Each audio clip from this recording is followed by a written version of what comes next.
Well, thank you again for joining us, and thank you again, Ken, for being with us again. Yesterday, we started with Ken talking about being sold out and how the transformation. See, he and I went to high school together, Yep.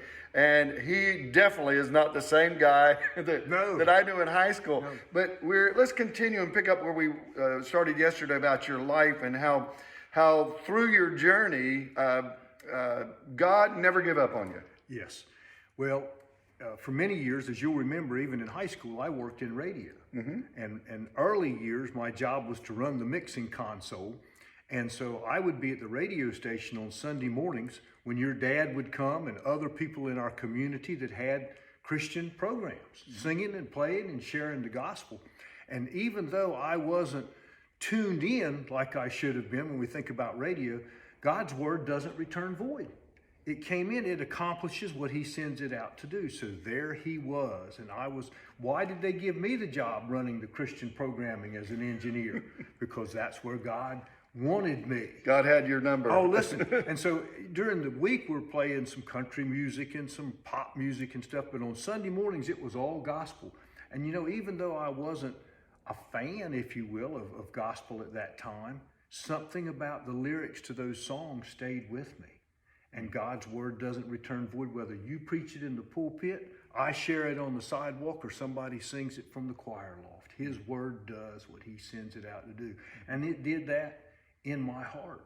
And so over a period of time, no matter what I did or where I went, he put godly people in my path.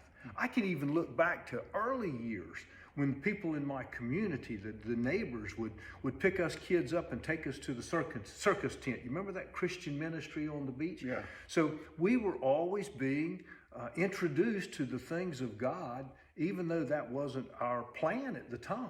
He had a plan, and he was going to see that plan through. Looking from the other side of it, though, those ministers that ministered on the radio, they did not know that they were ministering to you. A lot of times people are planting seeds, like the ministry over the beach. They're planting seeds, and they don't even know what it's doing to it. No question. And you know that, too, as a preacher. You stand up and you share this message that God has given you, and you think there's this point and that point that needs to be brought out. And people respond, and then later they talk to you, and it wasn't even what you thought. Yeah. The part that you said that you thought may be irrelevant is what drew them to the cross. Well, Ken, I'm real interested. Now, there's other things in your life I know that you've been sharing with me, but we don't have time to do it today, but we're going to have a part 3. Ken's going to be back with us tomorrow, and stay with us and join with us. God bless.